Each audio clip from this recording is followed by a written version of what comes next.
We'll jump down. Some try to say it was just a bad forest fire.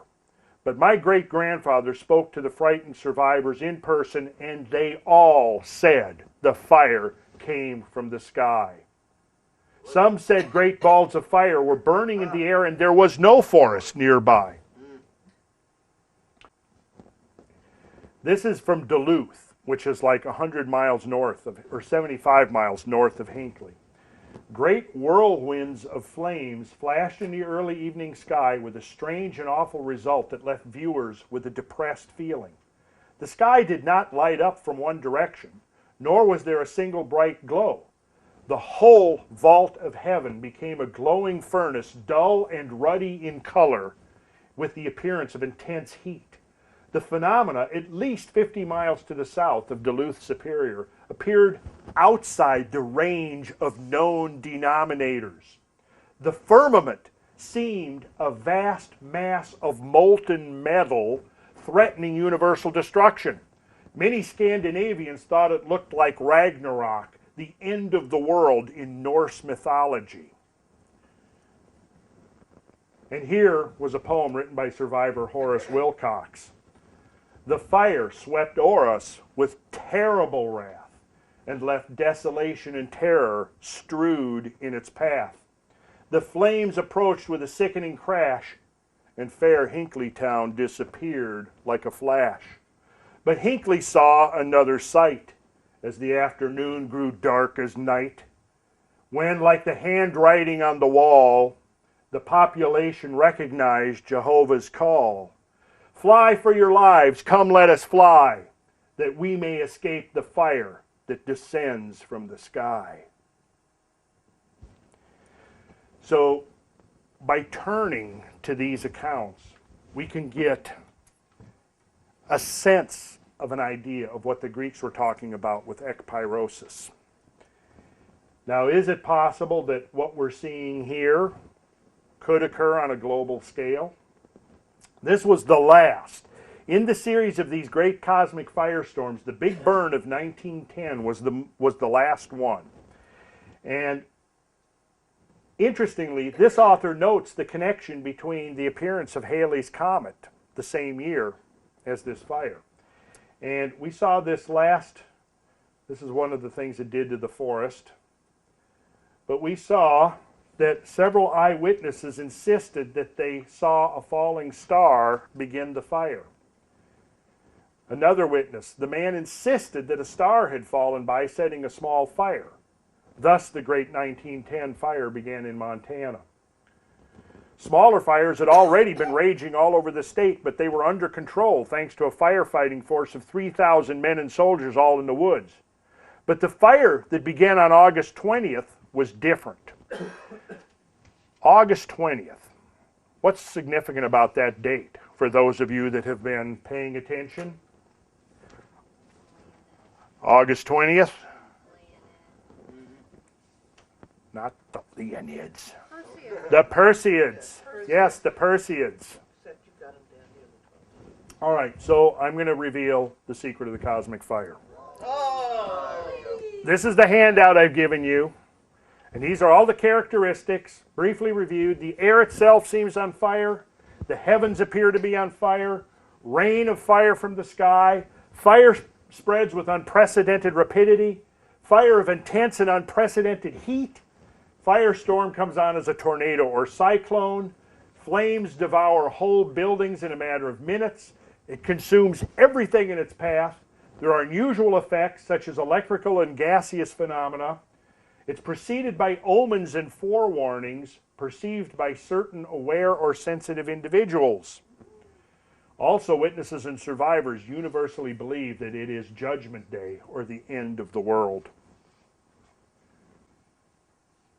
As he says here, I have a vivid recollection of the conditions of the eastern portion of northern Wisconsin during that period, but the fire at Peshtigo and also at Hinckley, Minnesota were no ordinary forest fires.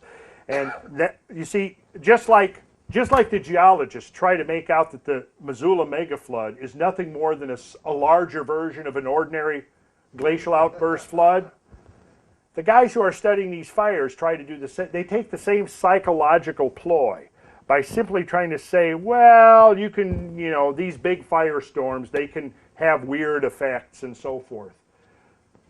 But I don't know if they've actually spent any time reading and imbibing the accounts of the survivors. Like, look at here. Let's go down the antics of the Peshtigo fire. Some people living through it, while others burned to ashes within 10 feet of them. Others found dead without a mark of fire on them. The melting of the heavy iron tongue of the fire engine without scorching the paint on wood 2 feet away. Mr. Geyer states that at times the very atmosphere seemed to be on fire, and at Hinckley, Minnesota, it was said that huge balls of fire rolled across a lake 1/4 of a mile wide. At Peshtigo, people described sideways tornadoes of fires drilling through the forests and drilling through the buildings.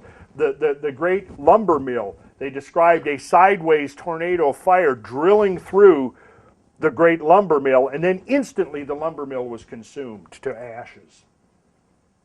Now here we go, we're honing in on the secret. Again, quoting Mr. Stevenson, he says that after the Peshtigo fire, several of our scientific university men spent some time investigating, trying to determine the cause of these freaks. But so far as he knew, never came to any reasonable solution of the matter. In speaking of the fire, I have heard my father, Albert Bachman, advance a theory which may have, still it seems a reasonable and quite natural one, and that is what made the atmosphere seem to be on fire at Peshtigo and balls of fire roll across the lake at Hinckley was burning gas.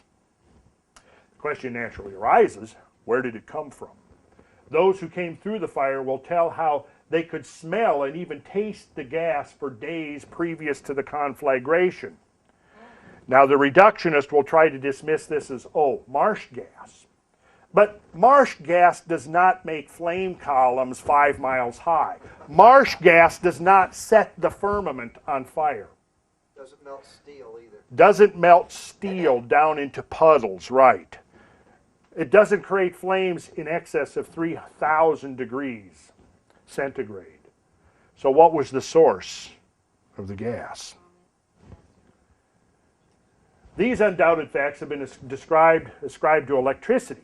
The agency to which now this is written back in 1885, the agency to which every mystery is generally referred. When we fail to assign any other cause, it is true that electric fires were vividly at work during that terrible turmoil of the elements, for we know that no chemical change can occur without the evolution of electrical energy.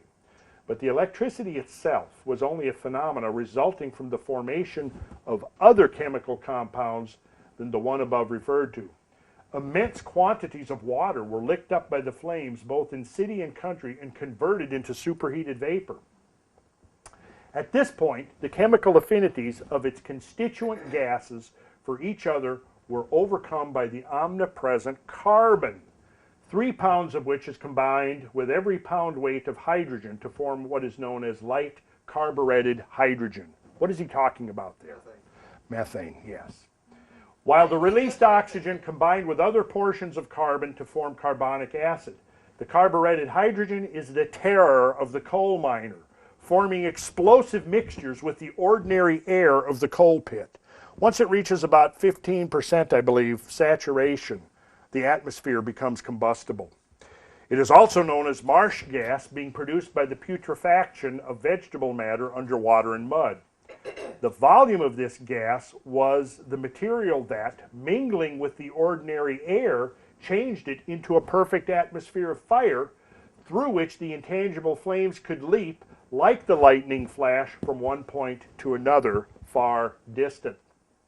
Here was the substance of those mysterious balloon masses. They were aggregations of this gas which could not burn where they originated owing to a lack of oxygen, which had already been sucked out from the air by the incandescent carbon. Those masses swept along till they met with a sufficient quantity of fresh oxygen to satisfy their insatiate craving to be reduced back to carbonic acid and water. That condition fulfilled, the change was at once effected, and in the process the devastating flames were kindled afresh in hundreds of places so far removed from the previous locality of the fire that it seems as if the havoc could only have been wrought by the torch of the destroying angel. The same angel which the ancient Mithraists depicted right here. This is him. This is the guy he's talking about. This is Aion, the destroying angel, breathing his flame of fire, holding his cosmic torches ready to ignite the earth.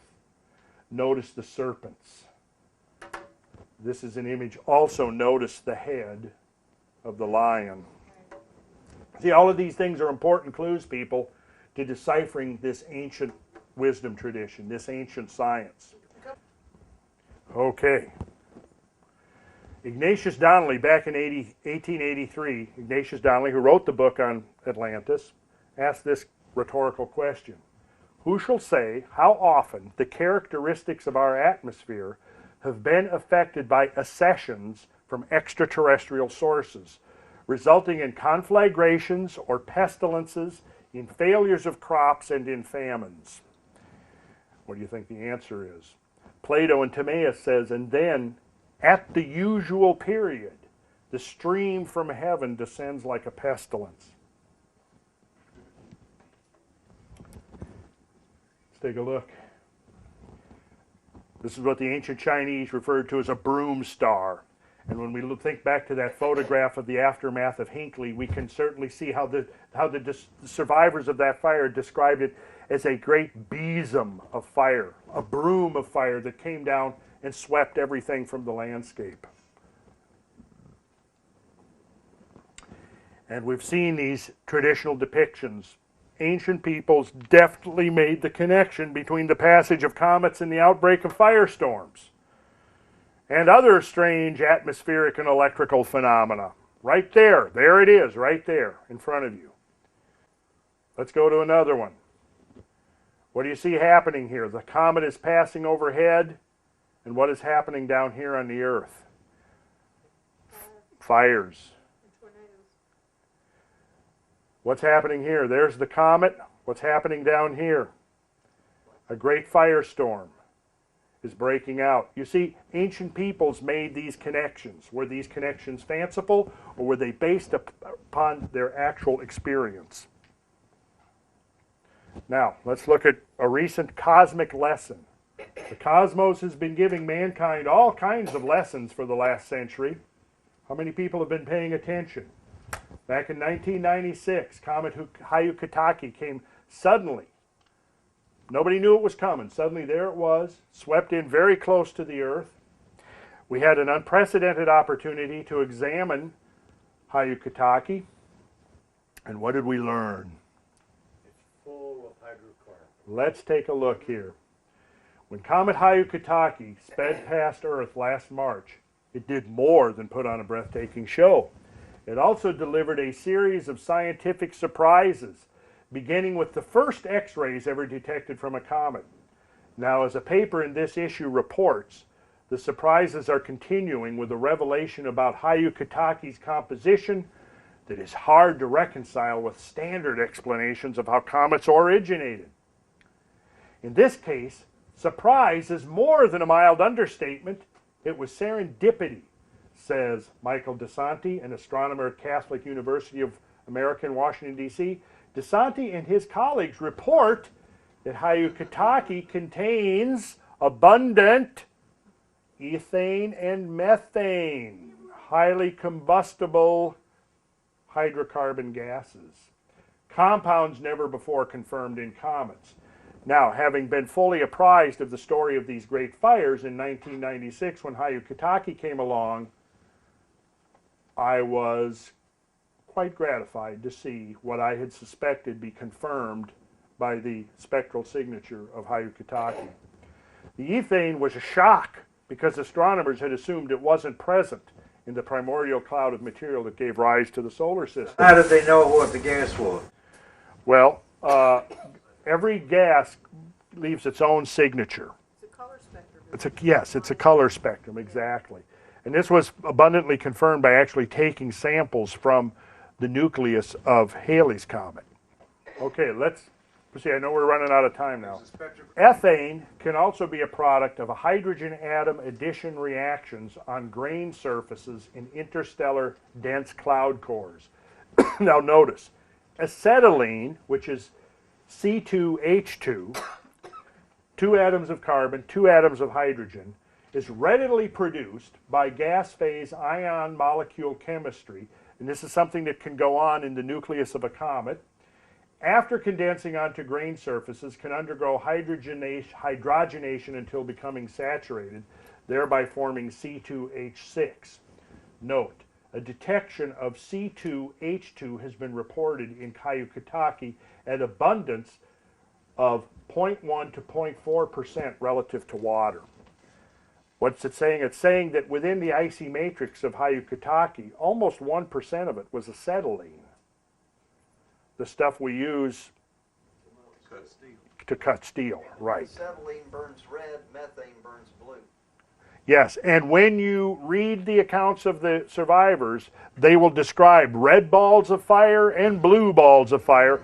What burns green? Because that was also... Cyanogen makes as a green, at least green spectrum. Because they were reporting green. Boron, Okay. Here we have it. What I'm offering as a possible solution to this, a cosmic hydrocarbon delivery system.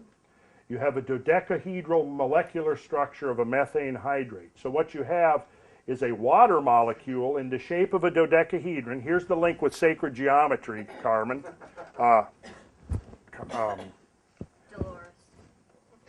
Whoever. Whoever's still listening to me. You see, you have an ice crystal, and contained in there is the methane molecule.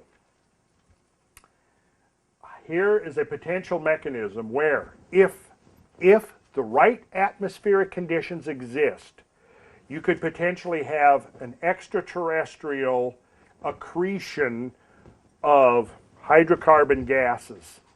If you could document that there was, in fact, an extraterrestrial source available. So on October 8th, was there an extraterrestrial source available? And these fullerenes, as they're called, these dodecahedral water cages that contain the methane molecules, have been abundantly confirmed in the nuclei of comets.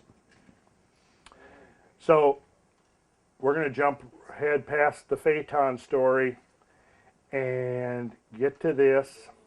Let's take a look here. I gave you this as a handout. Take a look. Come down here to the Draconids. The comet source is Giacobini Zinner, and notice the date of its peak, October 7th through 9th. Let's learn a little bit. How much time we got left, Sam? 5 minutes? 10 minutes? Yeah, about 5 minutes. 5 minutes. Let's spend a little bit of that 5 minutes learning about the Draconid meteor shower. Back in 2002, on October 7th, there was a great meteor, a bright meteor seen by residents of Colorado, Utah, Nebraska, and New Mexico. 300 witness reports. The meteor became visible near the Four Corners area, descended fairly steeply, and then breaking up. Tracing the path of the fireball back to its origin probably places the radiant. In those places, it is just possible the radiant is in Draco, which is significant because the date of this event places it during the annual Draconid meteor shower. The Draconids are noted for producing occasional large fireballs. On October 9th, 1997, I'm sure you all remember this date well. What happened? Well, there was a Super Bolide over El Paso. This occurred on October 9th. Notice the time, 1847 Universal Time. During the local noon hour, a large fireball. During the middle of the day, a sonic blast from meteor rocks El Paso. This is the same one. El Paso police report that an acre of scorched earth 27 miles east of El Paso and 20 miles north of the Hueco tanks confirms speculation that a meteor or its remains just missed the Sun City. From 1998, Giacobinids, That's the meteor shower. Dazzle observers. Sky watchers in Japan and Eastern Asia were treated to a spectacular show last week, thanks to periodic comet Hyakutake. The comet is about 40 days away from Earth's orbit, but tiny bits of debris from the comet arrived last Thursday. So, Hyakutake outbursts have happened in the past with hourly rates greater than 20,000. Now, if you've ever gone out and witnessed a meteor shower, where even during a peak recent Leonid shower, you might see 50 or 60 in an hour, which is considered an impressive shower, what would it be like to see 20,000 meteorites in an hour? That's the kind of things that have been showered onto Earth by the Draconids. The shooting lights were the Draconids, a display of meteors that passes through the Western Hemisphere every October 9th. Here was, on October 9th, 1933, a spectacular shower was seen which reached a peak rate of 300 to 1,000 meteors per minute. What would that be like to see 1,000 meteors per minute? It'd be like the Milky Way. Well, it'd be like the ultimate acid trip. Not that I've ever would know what that was about or anything. Yeah, notice here the maximum rate occurred a little after 8. This was October 9th, 1933. Let's see. Here was one on October 10th. Here's one October 9th. October 9th, up to 32,000 per hour. Yes, periodic variations in the light curves of comets may in principle be used to obtain their rotation periods and shapes. The most unusual shape found for a nucleus is that of the periodic comet Hyakutake, which according to Sekanina is virtually disc-shaped, with a rotation period estimated to be about 1.66 hours. So it's spinning, this nucleus is spinning fast, which means it's throwing off stuff. It's throwing off dust, it's throwing off meteors, it's throwing off gases. It must be on the verge of rotational disintegration, suggesting that the comet may be the spun-up fragment of a once much larger object. We've got a couple of minutes left. I've got about 5 more slides to bring it to a close. When you look at a meteor shower, the key that you need to know is the radiant point, where it appears to be emanating from in space. All the names on the handout that I gave you for the different meteor showers, you'll discover that the meteor showers are named for the constellation that they appear to be emanating from. Hence, the Geminids would appear to be radiating from Gemini. The Perseids appear to be radiating from the constellation Perseus. The Leonids from the constellation of Leo, and so forth. The Draconids, well, the constellation of Draco, right? So there's your radiant concept, okay? Now here is an image showing the constellation of Draco in the sky. See here the tail of the dragon. Here's the head. This is actually a photograph of the peak skill fireball of October 9th, 1992. Okay, here is a photograph of the night sky with the constellation Draco laid out. Now, I'm going to show you the Draconid radiant. See it? So if you're going to watch, if you go out on October 7th, 8th, or 9th to try to watch for a Draconid meteor, you would find this constellation in the northern sky. It's circumpolar. You would look up there, and that's where you would gaze to see the meteors coming towards you. Now, here is the traditional depiction of Draco.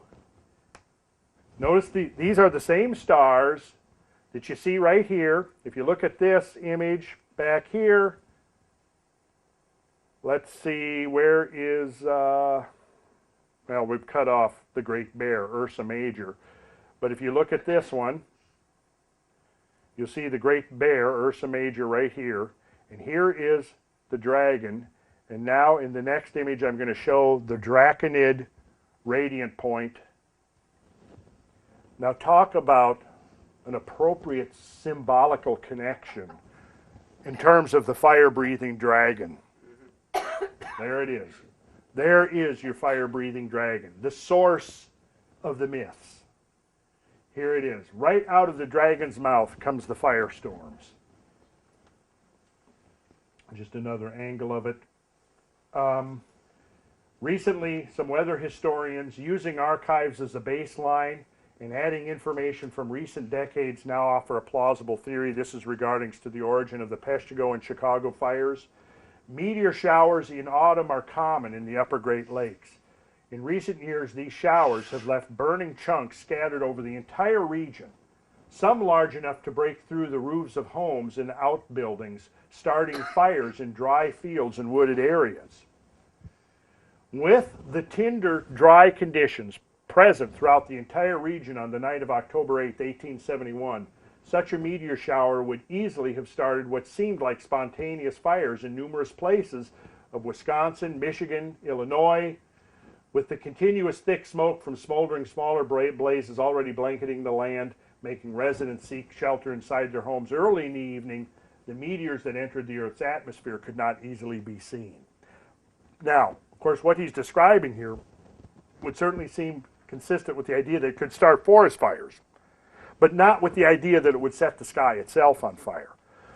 But if associated with this, we have the accretion of concentrations of hydrocarbon gases accumulating within this high pressure zone, this dry area of the Northwest that year, then you have the meteors themselves, which are like the flint stones, the stones which ignite the fire. You've got the accretion of the cosmic gas delivered by the vaporizing comet nucleus, and then the solid matter can come in just like the spark, the thing that ignites the spark in a lighter. This shows in Angkor Thom, the temple complex in Cambodia. They have laid the temple out to reflect the pattern of Draco on the landscape. That may or may not relate to what we're talking about. This is where we'll pick it up in 2 weeks. This is very important. Most people are not even aware of this research. This is where we'll leave it. Chandra Wickramasinghe, the research conducted by a Cardiff University astronomy scientist suggests that a comet colliding with Earth is actually more likely than was previously believed. This is one of the most foremost authorities on Earth of comets, Chandra Wickramasinghe. Honorary Professor Bill Napier and research student Janaki Wickramasinghe for Center of Astrobiology believe that some comets are not visible using current astronomical scanning equipment. They argue that if this is the case, international programs designed to detect near-Earth asteroids and ways to reduce the worst effects of them colliding with Earth may need to be urgently reviewed. And basically what they're saying is that there's a whole family of invisible objects out there. Now, if that turns out to be true, it could be very interesting. Now, I'm going to jump ahead to show you where I'd like to go with this thing in 2 weeks. So what I'm calling the X factor.